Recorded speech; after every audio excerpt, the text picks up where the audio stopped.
Hai, berjumpa lagi kita di dalam channel ini. Oke semua, pada hari ini apa yang admin ingin kongsikan pada Anda hari ini, di mana info-info rasmi yang baru sahaja diumumkan oleh Dato Sri Anwar Ibrahim, Perdana Menteri ke-10 kita sebentar tadi. Berita ini sangat-sangat panas pada hari ini dan ramai rakyat Malaysia terkejut mendengar berita ini. Jadi sebelum itu jangan lupa tekan butang subscribe, tekan juga pada butang lonceng supaya Anda tidak ketinggalan info-info penting yang akan admin sampaikan di dalam channel ini. Bagi yang telah lama mengikuti channel ini, admin ucapkan ribuan terima kasih kerana Anda telah memberi admin satu sokongan yang bermakna untuk diri admin. Sebentar tadi, baru-baru sahaja Datuk Seri Anwar Ibrahim ada membuat satu perjumpaan bersama warga Jabatan Perdana Menteri.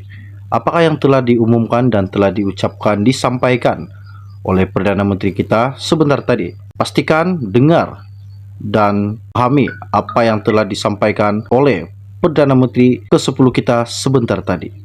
Jom kita sama-sama dengar. Assalamualaikum warahmatullahi wabarakatuh dan salam sejahtera. Alhamdulillah nahmaduhu wa nusalli ala rasulihil karim. Tan Sri KSN, Tan Sri Kuam Negara dan Pegawai Kanan dan rakan-rakan yang saya muliakan. Saya pertama ucap terima kasih terpaksa berdiri yang panas ni sebagai permulaan, menunjukkan bahawa permulaan satu penderaan. Saya bercakap ringkas saja pertama untuk menyatakan bahawa dalam sejarah suatu negara, kerajaan silih berganti, Perdana Menteri atau pimpinan juga silih berganti. Tetapi pejabat awam sebagai tunggak mentadbir, mengurus itu kekal dengan maksud mengangkat satu sistem dengan peraturan. Negara yang tegak dengan hukum. Dan negara hukum dan peraturan ini mengandaikan wujudnya suatu sistem perkhidmatan awam yang cekap dan cekal. Kebetulan saya punya juga sedikit pengalaman dulu dan ramai yang membuat beberapa andaian. Ada yang mengatakan Menteri Keuangan yang berhasil dan berjaya. Tapi saya ingin menjelaskan dengan penuh rasa tanggungjawab dan tawaduk. Tidak mungkin seorang insan sebagai menteri mencatat apa-apa juga kejayaan tanpa tunggak perkhidmatan yang membantunya.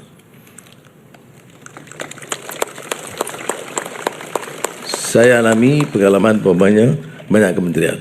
Kebudayaan, belia, sukan, pertanian, pendidikan, keuangan, tentunya keuangan lama.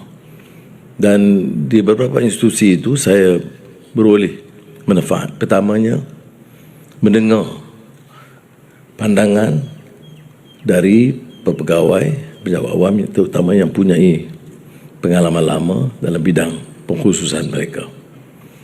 Kalaupun saya membuat apa-apa cadangan, balas atau teguran, hanya setelah saya menghadam apa yang telah berlaku berdasarkan pengalaman mereka. Kepintaran kita, kecekalan kita, minat kita tidak akan sama dengan pengalaman. Sebab itu saya akan menasihatkan juga rakan-rakan yang akan dipilih sebagai menteri, insya-Allah dalam masa singkat, ini masih zaman bergelora ni, untuk menghormati proses itu. Jadi saya nak beri jaminan saudara ya, bahawa sistem tunggak perkhidmatan itu kekal. Tapi dengan maksud ada minat untuk selalu mengangkat martabat insan, martabat perkhidmatan. Kalau ditanyakan doa Nabi Allah Syuaib AS yang selalu saya ungkapkan, in uridu illal islah mastata'tu. Tidak ada upaya aku selain daripada bekerja dan berkhidmat untuk membawa perubahan, islah dengan sebaiknya. Dalam bahasa sekarang kita kata reformasi ya. Sebab itu dalam teks yang disediakan oleh Tan Sri KSN 2-3 kali dia ulang reformasi itu. Maknanya dia bukan saja prihatin tapi dapat menangkap pemikiran dan menteri baru dia. Jadi saudara, saya harap ini satu permulaan. Saya tidak berhajat untuk bicara panjang, tetapi untuk menyatakan bahawa negara ini memerlukan perubahan. Suatu tahap yang pernah kita capai dulu, malangnya merosot. Merosot itu baik ekonominya, baik kestabilannya, ataupun disiplinnya. Dan tentunya Tan Sri Peguam Negara tahu tentang pelanggaran hukum, termasuk isu-isu penyelewengan dan rasuah, yang kadang-kadang juga ada kaitannya, kerana kelemahan pimpinan kaitannya dengan peringkat penjawat awam. Saya ingin nyatakan bahawa hidup saya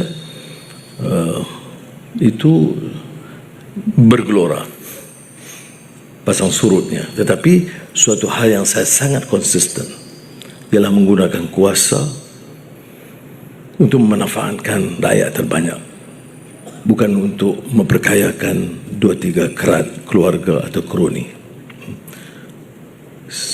Rakan-rakan yang pernah tahu tentang saya dan Menteri Kewangan, arahan saya yang pertama adalah melarang sama sekali keluarga saya atau rakan-rakan terdekat untuk diberikan kepentingan dalam apa-apa kelulusan projek kerajaan.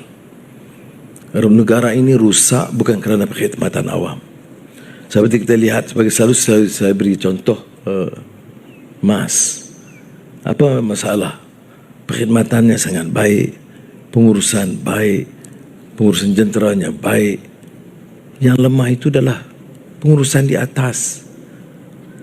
Dan akibatnya kerugian kepada ramai keluarga dan kesan kepada negara dan imej dan keyakinan negara. Jadi saya ambil kesempatan ini hanya lebih banyak untuk mengajak saudara, merayu supaya bersama-sama dalam minat, semangat untuk membawa islah, perubahan ke arah kebaikan. Tidak mungkin saya berjaya sekiranya tunggak perkhidmatan awam ini tidak sepenuhnya bersama saya. Bukan semestinya dalam arti kata jalur politik, tetapi jalur perkhidmatan yang harus bebas, profesional dan terikat dengan semangat ikrar kita untuk menjadikan manusia yang berguna kepada keluarga dan masyarakat kita. Saya nak manfaatkan waktu ini lebih banyak untuk menyeru dan merayu kerana saya tahu kelemahan-kelemahan pimpinan ini kadang-kadang dia terlalu yakin, dia merasakan hanya berjaya dengan pengarahan tetapi tidak menjadikannya sebagai contoh yang baik. Jadi kita harus sama-sama bertekad berbuat sesuatu.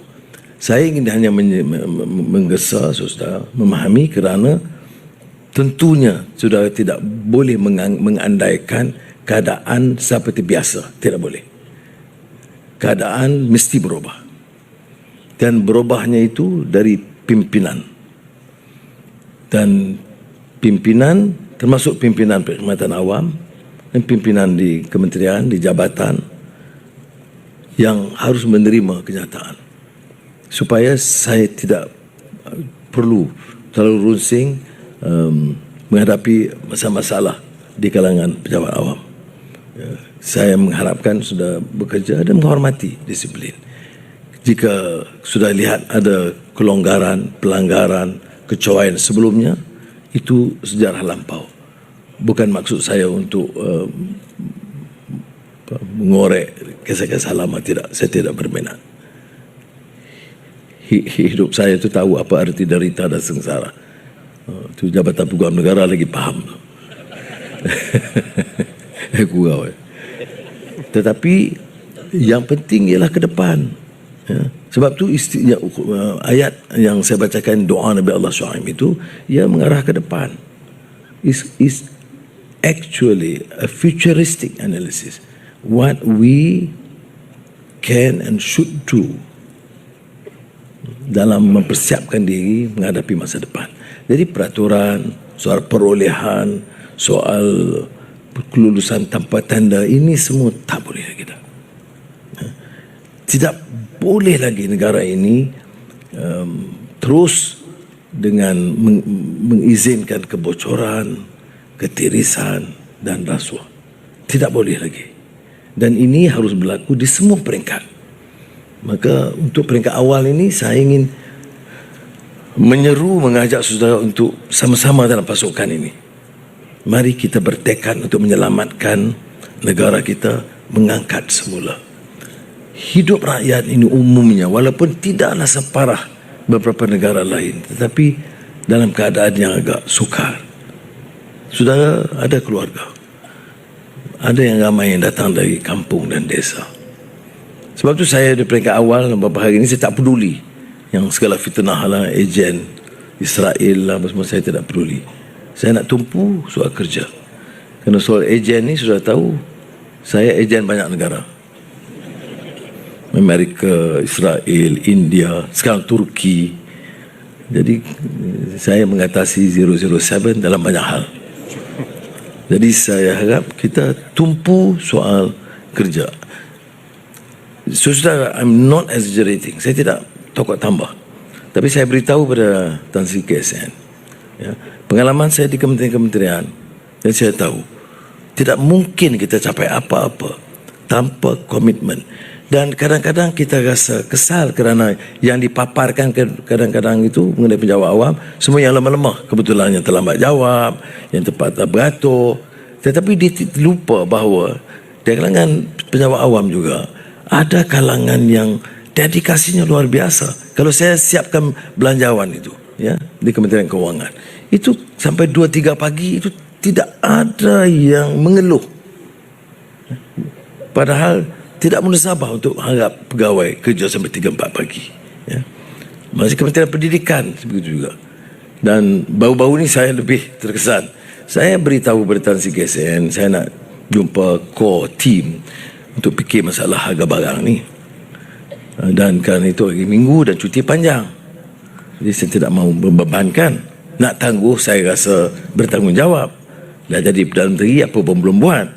Jadi saya panggil. Tapi saya dalam pertemuan pertama itu saya rasa sangat terkesanlah, gembira, alhamdulillah, bersyukur kerana kehadirannya penuh dengan persiapan yang teliti, dengan pemikiran yang agak munasabah lah untuk membawa isu-isu dan usul-usul untuk kefahaman saya dan untuk tindakan selanjutnya.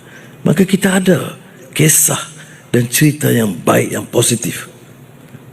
Dan ini yang harus kita kembangkan, ya.